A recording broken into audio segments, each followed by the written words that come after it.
चलिए देखिए, इस वीडियो के अंदर बात करने वाले हैं स्टॉक मार्केट के अंदर आज एक बड़ी हलचल देखी गई है।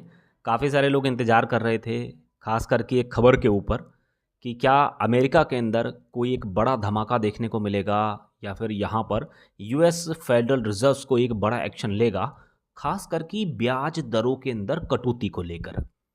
तो पिछले कुछ दिनों से संशय यही था, कुछ लोग मानकर चल रहे थे कि ब्याज दरों के अंदर कटौती होगी, कुछ लोग ये मानकर चल रहे थे कि हो सकता है कि ब्याज दरों के अंदर कटौती इस बार ना हो।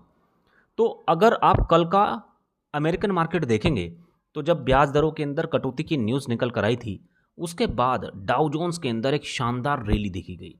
अब रही बात ये कि जब आज इंडियन मार्केट ओपन हुआ, तो काफ़ी सारे लोगों के मन में संशय था कि क्या पोजीशंस जो हैं वो हम लोग पॉजिटिव साइड में बनाएं या फिर नेगेटिव साइड में, क्योंकि अपने इंडिया के मार्केट के अंदर पहले से ही आपको करेक्शन देखने को मिल रहा था। बैक टू बैक दो कारोबारी सत्र ऐसे थे जिसमें ऊपरी लेवल से करेक्शन देखने को मिला। एक दिन निचले लेवल से तेजी जरूर हुई थी, लेकिन कल के कारोबारी सत्र के अंदर अगेन हम लोगों को प्रेशर देखने को मिला था। तो आज जब भारतीय बाजार ओपन होते हुए दिखाई दिए थे, असमंजस की स्थिति थी, तो यहाँ पर ऊपर नीचे करते करते अगर आप एट द एंड देखेंगे, इंडिया का मार्केट पॉजिटिव क्लोज होता हुआ दिखाई दिया है। खबर क्या है दोस्तों? अमेरिका के अंदर वहाँ का जो बैंक है, रिजर्व बैंक है, जैसे कि अपने इंडिया के अंदर आरबीआई आपको देखने को मिलता है, तो वहाँ पर 25 बेसिस पॉइंट की कटौती कर दी गई है। तो ये चीज़ें मैंने इससे पहले भी एक्सप्लेन की हैं कि ब्याज दरों में अगर कटौती होती है, उसका किस तरीके से एक बड़ा फ़ायदा आम लोगों को होता है, किस तरीके से बड़ा फ़ायदा जो वहाँ के निवेशक हैं उनको होता है, और जो एफआईज़ हैं वो कहाँ पर पैसा लगा रहे हैं, विदेशों के अंदर पैसा लगा रहे हैं, चाइना के अंदर निवेश कर रहे हैं, इंडिया के अंदर निवेश कर रहे हैं। तो ऐसे में हुआ क्या कि आज के दिन इंडिया के अंदर भी एक बड़ा पैसा आया है। हो सकता है कुछ सेगमेंट के अंदर, क्योंकि जब हम एट द एंड डेटा उठाकर देखते हैं तो हम लोगों को पता चलता है कि कैश के अंदर या फिर कुछ एक पर्टिकुलर स्टॉक्स के अंदर, कंपनियों के अंदर यहाँ पर एफआईज की तरफ से खरीदारी हुई, यहाँ पर हमें बिकवाली देखने को मिली। तो अगर आप एट द एंड देखेंगे, एक पॉजिटिव साइड एक्शन इस समय मार्केट के अंदर देखने को मिल रहा है। तो शुरुआत करते हैं यहाँ पर जोमेटो के साथ में, और जितनी भी कंपनियां इस वीडियो के अंदर आपके सामने रखी जाने वाली हैं, किसी भी तरीके से कोई ख़रीदारी करने की राय नहीं है, कोई ख़रीदारी करने का रिकमेंडेशन नहीं है। सिर्फ कंपनियों के बिजनेस को पढ़ना है, समझना है कि आखिरकार बड़ा प्लेयर कैसे एक बड़े पैसे मार्केट के अंदर कमा रहा है। इटर्नल लिमिटेड आज की डेट में नई नई ऊंचाइयों को छू रहा है, और ये जो ऊंचाइयां इस कंपनी ने छुई हैं, अगर आप इसका पास्ट देखते तो हो सकता है कि आप इस कंपनी के शेयर प्राइस के अंदर खरीदारी भी ना करते, फिर भी बड़ा पैसा इस कंपनी ने बना कर दिया। क्योंकि जब हम इस कंपनी के नतीजे देखते हैं कि पिछले कुछ सालों के अंदर कैसा बड़ा एक्शन इस कंपनी के अंदर हो रहा था, उसको देखते हुए काफ़ी सारे लोग शॉक थे, आश्चर्यचकित थे। जैसे कि मार्च 2025 की बात करते हैं, तो इस कंपनी ने 20,243 करोड़ रुपए की सेल्स यहाँ पर दिखाई। 2024 में 12,114 करोड़ रुपए की सेल्स से कंपनी दिखा रही थी। 2023 के अंदर 7,000 करोड़ की सेल्स थी। इससे पहले 4,000 करोड़ की सेल्स थी। इससे पहले अगर आप देखेंगे तो धीरे धीरे करके सेल्स में लगातार आपको तेज़ी देखने को मिल रही थी। लेकिन ज़रा रुकिएगा, यहाँ पर एक चीज़ देखिएगा ध्यान से, 92 करोड़ का ऑपरेटिंग प्रॉफिट है, यानी कि जितनी कंपनी अपनी टोटल इनकम कर रही थी, उसमें से उससे ज़्यादा यहाँ पर कंपनी खर्चे करते हुए दिखाई दे रही थी। 558 करोड़ के खर्चे इस कंपनी ने कर दिए। तो ऑपरेटिंग प्रॉफिट क्या है कि सेल्स में से अगर आप एक्सपेंस माइनस करते हैं तो आपको एक वैल्यू मिलती है, जिसे हम कहते हैं कि ऑपरेटिंग प्रॉफिट।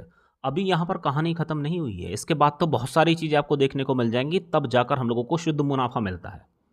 कंपनी ने टैक्सेशन कितना किया, डिविडेंड के माध्यम से कितना बांटा, वगैरह वगैरह। इसी तरीके से इससे ठीक अगले साल की अगर बात करते हैं तो 2,243 करोड़ नेगेटिव में ऑपरेटिंग प्रॉफिट, और अगर 2025 तक की बात करते हैं, ये ऑपरेटिंग प्रॉफिट बढ़कर अब इस समय पॉजिटिव आपको 648 करोड़ रुपए दिखाई दे रहा है। तो ये जो कहानी है दोस्तों, ये एकदम से नहीं बदली है। शुरुआती दौर में कंपनी क्या काम कर रही थी? अपने बिजनेस को इम्प्रूव करने के लिए, अपने बिजनेस को बढ़ाने के लिए इस पैसे का यूज़ कर रही थी। इसी तरीके से अगर आप कंपनी का मुनाफा देखेंगे तो मुनाफे की कहानी भी तब कुछ और ही यहाँ पर देखने को मिला करती थी। शुरुआती दौर में कंपनी लॉस रिपोर्ट किया करती थी, कितना? 107 करोड़ का। उसके बाद 1,000 करोड़ का घाटा, उसके बाद 2386 करोड़ का नुकसान, 816 करोड़ का नेगेटिव, 1222 करोड़ का नेगेटिव, 971 करोड़ का नेगेटिव, और उसके बाद क्या हुआ, 351 करोड़ का मुनाफा, 527 करोड़ का मुनाफा। तो घाटे से पॉजिटिव साइड में ये कंपनी हम लोगों को पहुंचती हुई दिखाई दी। और शुरुआती दौर में जो एक्शन हो रहा था वो क्यों हो रहा था? कंपनी क्या काम कर रही थी? बिजनेस एक्सपेंशन कर रही थी, अपने बिजनेस को बढ़ा रही थी। जो भी पैसा आया, कंपनी ने क्या काम किया? कुछ ना कुछ जो है अपने बिजनेस को बढ़ाने के लिए उस पैसे का यूज़ किया। वो सारी की सारी चीज़ें हम लोगों को कहाँ पर पता चलती हैं? पता चलती हैं दोस्तों कंपनी के कैश फ्लो के अंदर। रिसेंटली अगर आप देखेंगे तो 308 करोड़ रुपए का एक बड़ा कैश देखने को मिल रहा है ऑपरेटिंग एक्टिविटीज़ के अंदर। इससे पहले 646 करोड़ का था। इससे पहले तो नेगेटिव ही था, यानी कि ये पैसा जा कहाँ रहा था? तो कंपनी क्या काम कर रही थी? एक बड़ा एक्सपेंशन कर रही थी। इसी तरीके से अगर आप कैश फ्रॉम इन्वेस्टिंग एक्टिविटीज़ देखेंगे तो यहाँ पर भी आपको काफ़ी सारी चीज़ें देखने को मिलेंगी। जैसे कि रिसेंटली ये कंपनी क्या काम कर रही है? अभी भी 936 करोड़ के कंपनी ने फिक्स्ड एसेट परचेज किए हैं। इससे पहले कितने किए थे? 215 करोड़ के एसेट यहाँ पर परचेज करती हुई दिखाई दी थी। और इससे पहले लगातार ये कंपनी यहाँ पर अपने एसेट को बढ़ा रही थी। इसी तरीके से कंपनी ने कुछ एसेट बेचे भी हैं, जैसे कि 5 करोड़ के रिसेंटली, इससे पहले 13 करोड़ के, यहाँ पर 5 करोड़ रुपये आया फिक्स जो एसेट बेचने के बाद में। इन्वेस्टमेंट परचेज की अगर बात करते हैं तो 47,000 करोड़ का एक यहाँ पर बड़ा अमाउंट गया। इन्वेस्टमेंट सोल्ड कितना हुआ? जिसके माध्यम से कंपनी के पास में पैसा आया। यहाँ पर नेगेटिव का मतलब ये है कि पैसा कंपनी ने लगाया, और पॉजिटिव का मतलब ये है कि कंपनी के पास में पैसा आया। इसी तरीके से जो ब्याज रिसीव हुआ वो 819 करोड़ रुपए का था। अब अगर आप यहाँ पर एक इम्पोर्टेंट चीज़ देखेंगे कि कंपनी अपना डेट कितना पे कर पा रही थी, वो आपको कहाँ पर पता चलेगा? फाइनेंसिंग एक्टिविटीज़ के अंदर। तो कंपनी ने फिलहाल की डेट में कोई डेट यहाँ पर रिपे नहीं किया है। इससे पहले थोड़ा थोड़ा करके यहाँ पर डेट रिपे कर रही थी, क्योंकि अगर कोई कंपनी जो भी पैसा कमा रही है, मान लीजिएगा कि कंपनी 100 रुपये कमा रही है, लेकिन कंपनी खर्चे कितने दिखा रही है? 110 रुपये के, 120 रुपये के अगर कोई कंपनी खर्चे दिखा रही है, तो ऐसे में क्या है कि कंपनी को यहाँ पर किसी भी तरह का कोई इंटरेस्ट नहीं देना पड़ता है, क्योंकि कंपनी ज़्यादा खर्चे कर रही है या फिर कंपनी को नुकसान हो रहा है, कंपनी नुकसान ज़्यादा दिखा रही थी। तो ओवरऑल एट दी एंड यहाँ पर हुआ क्या है कि अब एक बड़ा एक्शन इस कंपनी के अंदर हुआ। मैं इस कंपनी के बारे में या फिर इसका जो डेटा है वो मैं आपको क्यों दिखा रहा हूँ? क्योंकि अगली जिस कंपनी के बारे में हम आपसे बात करने वाले हैं, वहाँ पर भी कुछ ना कुछ एक ऐसी ही एक्टिविटी होती हुई दिखाई दे रही है। तो यहाँ पर हम जिस कंपनी के बारे में पढ़ने वाले हैं उस कंपनी का नाम है ओला इलेक्ट्रिक मोबिलिटी लिमिटेड। हाल फिलहाल में ही ये कंपनी लिस्ट हुई है स्टॉक मार्केट के अंदर, और जब से लिस्टिंग हुई है तब से सिवाय गिरावट के इस कंपनी के अंदर कुछ नहीं देखने को मिला है। कुछ भी तेज़ी नहीं हुई है, मतलब बीच में कुछ हल्के फुल्के बाउंस आपको देखने को मिल जाते हैं। और ओवरऑल अगर आप देखें तो ये कंपनी लगातार गिरावट ही यहाँ पर दिखाती हुई नज़र आ रही है। देखिए, हमें सबसे बड़ी बात यह है कि किसी भी कंपनी के अंदर अगर काम करने के बारे में सोच रहे हैं तो उस कंपनी के बिजनेस को हम लोगों को सबसे पहले नंबर पर प्रायोरिटी देनी है। ये जो कंपनी है ये 2017 के अंदर बेंगलुरु के अंदर लिस्ट होती हुई दिखाई दी थी, यानी कि इस कंपनी की स्टैब्लिशमेंट हुई थी। बेसिकली ये जो ओला है, आपने ओला कैब्स का नाम तो सुना ही होगा। तो ये जो ओला कैब्स है उनका जो स्पिन ऑफ है, स्पिन ऑफ रूप कह सकते हैं, मतलब एक तरीके से मॉडिफिकेशन। शुरुआत में क्या था कि ओला कैब हमें यहाँ पर देखने को मिल गई। भारतीय बाज़ारों के अंदर इलेक्ट्रिक या फिर ये कह सकते हैं कि जो दो पहिया वाहन होते हैं, ई स्कूटर की अगर बात करते हैं, जिसमें ओला S1 सीरीज़ लॉन्च यहाँ पर किया गया था, वो हमें इसी कंपनी के द्वारा देखने को मिला था। तो काफ़ी सारे लोगों के मन में ये क्वेश्चन आया था कि भाई ओला ने इलेक्ट्रिक स्कूटर यहाँ पर लॉन्च कर दिया है, और जब उस समय ओला इलेक्ट्रिक स्कूटर्स का क्रेज इतना बढ़ता हुआ दिखाई दिया था कि बहुत सारे लोगों ने वो स्कूटर खरीदा, और ख़रीदने के बाद में इस कंपनी की सेल्स भी बहुत शानदार तरीके से बढ़ती हुई दिखाई दी थी। बहुत सारे लोगों को लगा कि ये कंपनी अच्छी है, यानी कि जब इस कंपनी का स्टॉक लिस्ट हुआ था तो फ्यूचर के हिसाब से बहुत सारे लोगों ने इस कंपनी के अंदर प्लानिंग बनाई थी कि आगे आने वाले समय के अंदर यहाँ पर हम लोगों को और ज़्यादा ई स्कूटर देखने को मिल सकते हैं। तो शुरुआती दौर में क्या हो रहा था कि यहाँ पर ये ई स्कूटर की मैन्युफैक्चरिंग करती हुई दिखाई दे रही थी। अब हो क्या रहा है कि धीरे धीरे करके, देखिए कोई भी कंपनी है, अगर उस कंपनी के अंदर उस कंपनी का एक जो की प्रोडक्ट है अगर वो सही तरीके से नहीं चल पा रहा है तो होता क्या है कि कंपनी फिर मॉडिफिकेशन करती है अपने बिजनेस के अंदर। फिर हुआ क्या, यहाँ पर जो स्कूटर ई स्कूटर के अंदर जो हम लोगों को बैटरी देखने को मिलती हैं, उनकी मैन्युफैक्चरिंग के अंदर ये कंपनी हम लोगों को टूटती हुई दिखाई दी। अब ये चीज़ समझिएगा, ये जो इलेक्ट्रिक स्कूटर था जिसे हमने S1 एयर कहा, S1 प्रो कहा या फिर S1 एक्स कहा, मोटरसाइकिल और जो बैटरी पैक्स थे उनको ये कंपनी यहाँ पर साथ के साथ में बनाती हुई दिखाई देने लगी। तो अब आप अंदाज़ा लगा सकते हैं कि किस तरीके से इस कंपनी का क्रेज़ यहाँ पर बढ़ता हुआ दिखाई दिया था। काफ़ी सारे लोगों ने इस कंपनी के अंदर खरीदारी कर रखी होगी, क्योंकि ऊपरी लेवल से लगातार इस कंपनी के स्टॉक प्राइस के अंदर एक बड़ा करेक्शन देखने को मिल रहा है। लेकिन अब हो क्या रहा है कि अपने पुराने कारोबार को देखते हुए इस कंपनी के अंदर एक परिवर्तन देखने को मिला है। 2024 की अगर बात करते हैं तो इंडिया के अंदर electric two wheeler market boom पर था। मतलब अगर ओला को अगर आप देखेंगे तो यहाँ पर तगड़ी सेल्स देखने को मिल रही थी। लेकिन जैसे जैसे हम लोगों को 2025 देखने को मिला, तो शुरुआत के अगर 6 महीनों की बात करते हैं, 53% की सेल्स में गिरावट यहाँ पर देखने को मिली थी। 53% की सेल्स इस कंपनी की यहाँ पर बढ़ती हुई दिखाई दी थी। लेकिन कंपनी ने क्या काम किया है कि उन सारी चीज़ों से सबक लिया और अब अपने बिजनेस को एक्सपेंड कर रही है। कंपनी 10 मिलियन यूनिट कैपेसिटी के साथ में अपने बिजनेस को बढ़ाने के बारे में एक बड़ा प्लान कर रही है। 2000 नए स्टोर्स का एक बड़ा नेटवर्क भी बना रही है। तो ओवरऑल क्या है कि पास्ट को देखते हैं तो वहाँ कोई कहानी कुछ और थी, और अभी अगर आप रिसेंटली देखें तो यहाँ पर कहानी कुछ और देखने को मिल रही है। तो बिजनेस ग्रोथ के साथ साथ बैटरी सेगमेंट की अगर बात करते हैं तो यहाँ पर भी ये कंपनी अपने आप को विस्तार कर रही है।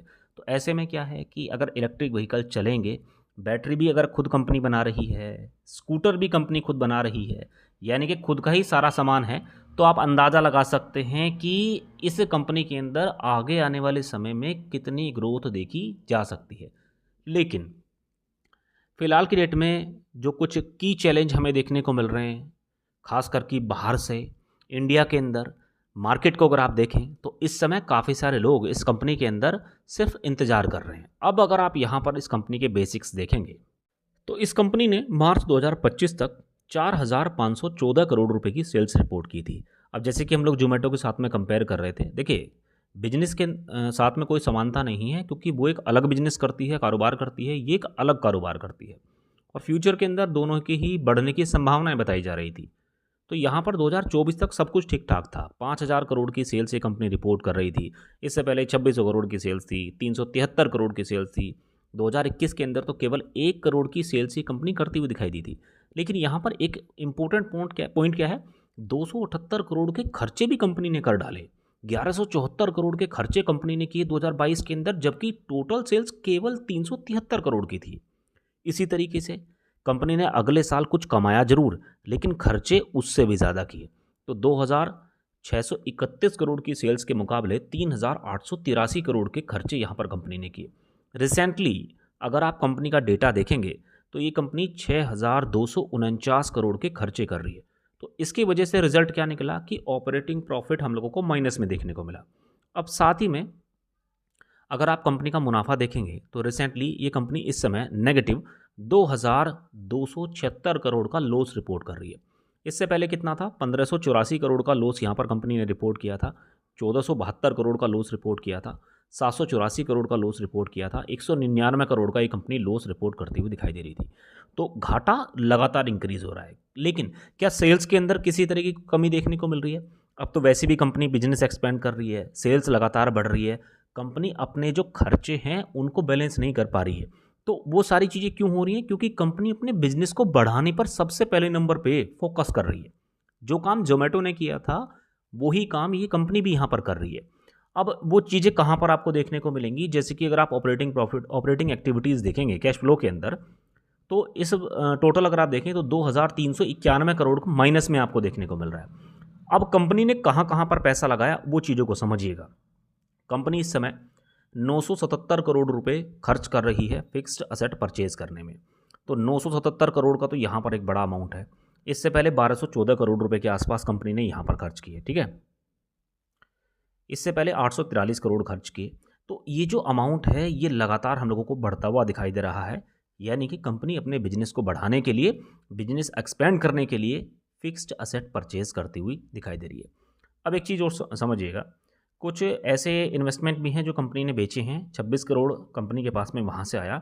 इंटरेस्ट रिसीव हुआ 205 करोड़ का। और साथ ही में अगर आप यहाँ पर ध्यान से देखेंगे तो कंपनी 507 करोड़ का जो प्रोसीड फ्रॉम बोरोइंग के माध्यम से कंपनी के पास में पैसा आया, तो वो यहाँ पर दिखाई दे रहा है। और साथ ही में कंपनी ने कुछ लोन भी पे किया है लगभग 76 करोड़ रुपए का। इससे पहले कितना था? 53 करोड़ की आपको एक अमाउंट देखने को मिल रहा था, इससे पहले कुछ था ही नहीं। तो धीरे धीरे करके क्या है कि कछुए की चाल से इस कंपनी के अंदर हम लोगों को एक्टिविटी होती हुई दिखाई दे रही है। अब इन चीज़ों का पता कब चलेगा? इन चीज़ों का पता चलेगा आगे आने वाले समय के अंदर। जैसे जोमेटो का खेल पलटा, हो सकता है कि इस कंपनी का भी खेल हम लोगों को पलटता हुआ दिखाई दे। तो फिलहाल की डेट में देखिए कंपनी बंद नहीं हो रही है, लेकिन बिजनेस के अंदर हलचल ज़रूर है। और अगर आप शेयर होल्डिंग पैटर्न्स भी देखेंगे तो प्रोमोटर्स के पास में 36.78% की हिस्सेदारी है। प्रमोटर्स फिलहाल किसी भी तरीके से कोई बिकवाली नहीं कर रहे हैं। प्रमोटर्स माल नहीं बेच रहे हैं। माल कौन बेच रहा है, इस चीज़ को भी समझ के चलना है। एफआईज की तरफ से क्वार्टरली बेसिस पर गिरावट हुई है और डीआईज इस कंपनी के अंदर रिसेंटली खरीदारी कर रहे हैं। तो जब कंपनी इतनी ख़राब है तो फिर खरीदारी क्यों कर रहे हो भाई? 6.78% की हिस्सेदारी यहाँ पर हो चुकी है बढ़कर। तो इसका मतलब क्या है कि कुछ ना कुछ तो इस कंपनी के अंदर एक्शन है, यानी कि कोई ना कोई एक बड़ा प्लेयर बैठा हुआ है जिसे लग रहा है कि इस कंपनी के अंदर आगे आने वाले समय में खेल होगा। पब्लिक की होल्डिंग की बात करते हैं तो क्वार्टरली बेसिस पर गिरावट हुई है और लगातार ये होल्डिंग कम हो रही है। पहले 52% की थी, फिर घटकर 50% की पहुंचती भी दिखाई दी, फिर 48% की ये होल्डिंग यहाँ पर देखने को मिल रही है। तो दोस्तों, खरीदारी करने की तो कोई रिकमेंडेशन है नहीं, लेकिन इस कंपनी को पढ़िएगा, बिजनेस को समझिएगा, चैट जीपीटी का प्रयोग कीजिएगा।